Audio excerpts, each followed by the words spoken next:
සුබ දවසක් හැමෝටම.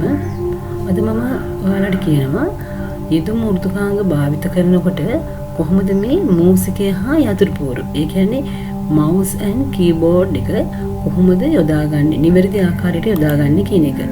අපි දැන් ඉස්සරම කතා කරමු මේ mouse pointer එක කියන්නේ මොකක්ද කියලා. දැන් ඔකට අහලා තියෙනවා mouse pointer කියනවා, cursor කියනවා. මේ කොයි එක කිව්වත් මේ අපි දෙකම කියන්නේ මෙන්න මේ එකම නමකටයි. ඊළඟට අපි බලමු මේ mouse එකේ ප්‍රධාන කොටස් දෙකක් තියෙනවා.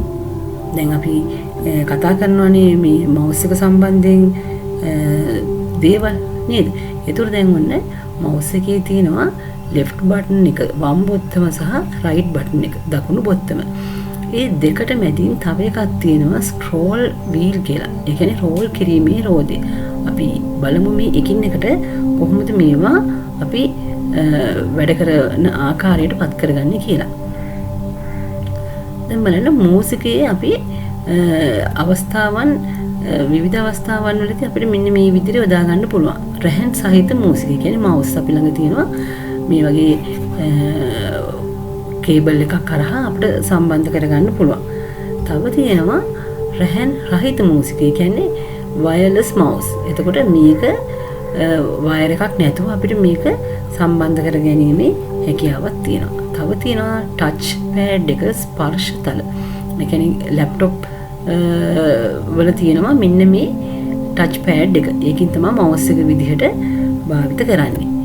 ඊළඟට අපි බලමු මේ මූසිකයේ ප්‍රධාන කාර්යය. ඒ කියන්නේ අපි mouse එකක් ගත්තාම mouse එකෙන් අපිට මොනවද කරන්න පුළුවන් කියන එක. ඉස්සරම අපිට පුළුවන් අපිට අවශ්‍ය දේවල් තෝරගන්න පුළුවන්, සිලෙක්ට් කරගන්නවා. ඊළඟට විවෘත කරගන්නවා. ඊළඟට තියෙනවා එහා මෙහා ගෙන යන්න පුළුවන්. ඒ කියන්නේ අපිට ෆෝල්ඩර් එකක්, ෆයිල් එකක් ඒ විදිහට අපිට එහා මෙහා මූව් කරගන්න පුළුවන්. අපි දැන් බලමු මේ කොහොමද සිලෙක්ට් කරන්න කියලා. සිලෙක්ට් කරනකොට අපිට පේනවනේ දැන් මේක බලන්න. දැන් මේක හිතන්න මේ ඔයාගේ කම්පියුටර් එකේ ඩෙස්ක්ටොප් එක තමයි මම මේ පෙන්නන්නේ. එහෙනම් මට මේකේ තියෙන එක අයිකන් එකක් අවශ්‍ය දෙයක් මට සිලෙක්ට් කරගන්න ඕනේ. එහෙනම් මම මොකද්ද කරන්නේ? මගේ mouse එක අරගෙන අතට ඒක මේ අවශ්‍ය අයිකන් එකට තියලා ක්ලික් කරනවා. එතකොට ඒක ඩබල් ක්ලික් කරගලොත් එහෙම අපිට ඒ කියන්නේ දැන් අපිට මේක ඕපන් කරගන්න ඕන. ඔන්න මම මොකද කරන්නේ? mouse එක අරගෙන ඒක මම කියවනේ mouse එකේ buttons දෙකක් තියෙනවා කියලා. එහෙනම් වම් පැත්තේ button එක මම ඩබල් ක්ලික් කරනවා. දෙසරයක් මම මේක ක්ලික් කරනවා. එතකොට මට ඒක ඕපන් කරගන්න පුළුවන්. ඊළඟට තව ක්‍රමයක් තියෙනවා මෙන්න මේ mouse එකේ right button එක. right button එකෙන් අපිට ඊට වඩා විශේෂිත දේවල් ටිකක් කරගන්න පුළුවන්. ඒ කියන්නේ අපිට ડોකියුමන්ට් එකක් ඕපන් කරන්න, කට් කරන්න, කොපි කරන්න, පේස්ට් කරන්න, ඩිලීට් කරන්න, ඒ කියන්නේ විශේෂිත කාර්යයන් සඳහා අපිට මේ දකුණු පැත්තේ තියෙන බොත්තම ප්‍රෙස් කරලා කරගන්න පුළුවන්. ඊට පස්සේ අපි බලමු මූව් කරගන්නේ කොහොමද කියලා. අවශ්‍ය දේවල් එහා මෙහා කරගන්නේ කොහොමද කියලා. දැන් මට මේ මගේ ඩෙස්ක්ටොප් එකේ තියෙනවා මෙන්න මෙතන ෆෝල්ඩර් එකක්. මේ ෆෝල්ඩර් එක මට තවත් තැනකට ගෙනියන්න ඕනේ. එහෙනම් මම මොකද කරන්නේ?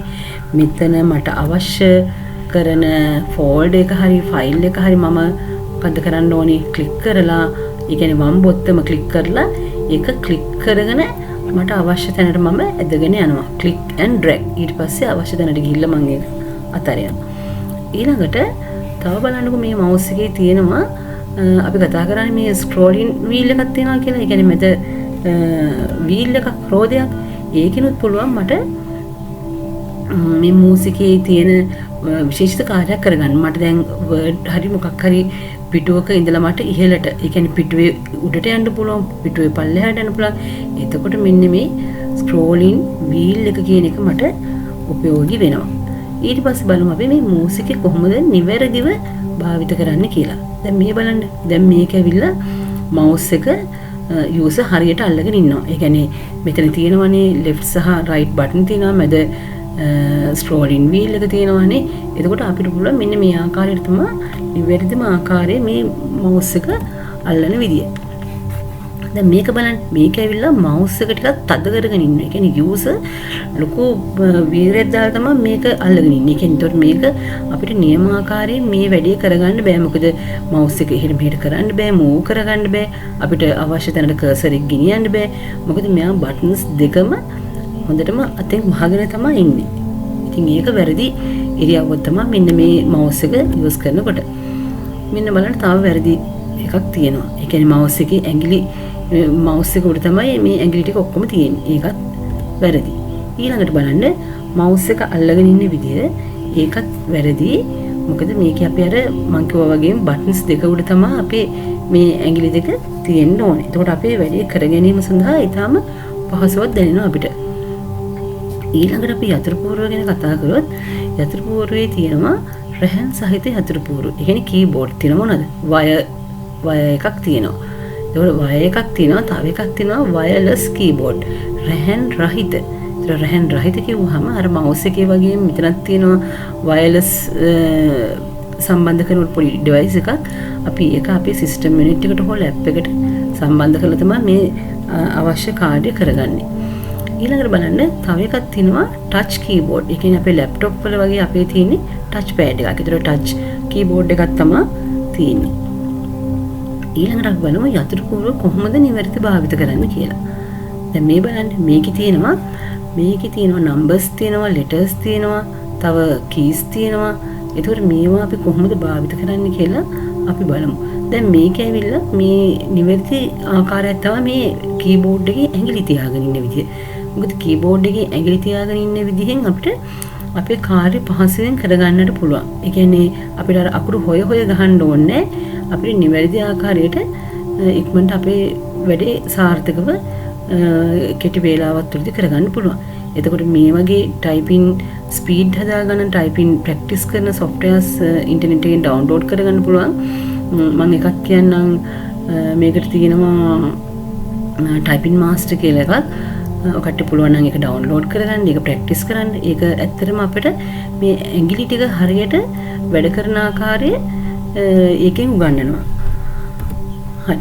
ඊළඟට අපි මේක හරියට කරන්න ඕනේ මොකද වර්ඩ් ප්‍රොසෙසින් කියන එකනේ අපි දැන් කතා කරන්නේ. අන්න ඒ සොෆ්ට්වෙයාර් එකේදී. ඉතින් අපි කතා කරා වර්ඩ් ප්‍රොසෙසින් සොෆ්ට්වෙයාර් එකකදී තියෙන වාසි මොනවද? වර්ඩ් ප්‍රොසෙසින් එකක් ගැන කියනකොට අපිට ඩොකියුමන්ට් එකක් ක්‍රියේට් කරන්න පුළුවන්, ඒක එඩිට් කරන්න පුළුවන්, සේව් කරන්න පුළුවන් අවශ්‍ය වෙලාවට ගන්න, ඊළඟට print කරලා ගන්නවා. ඒ වගේම අපිට පුළුවන් මේ වදන් සැකසීම වර්ඩ් ප්‍රොසෙසින් වලින් මෙන්න මේ වගේ කාර්යයන් ගොඩාක් කරන්න. ලිපි ද්‍රව්‍ය ටයිප් කරගන්න පුළුවන්, ප්‍රශ්න පත්‍ර, පුවත්පත්, අයිදුම්පත්, ආරාධනාපත්, සුබපැතුම්පත්, සංගරා ඔය ආකාරයට අපිට ගොඩක් දේවල් මෙන්න මේ වදන් සැකසීමේ වාසි තියෙනවා. හරි, අපි බලමු මින් ඉදිරියට කොහොමද වර්ඩ් ප්‍රොසෙසින් කියන සොෆ්ට්වෙයාර් එක භාවිත කරලා මේ mouse and keyboard කොහොමද නිවැරදි ආකාරයෙන් යූස් කරලා මේක කරන්න කියලා. බොහොම ස්තුතියි.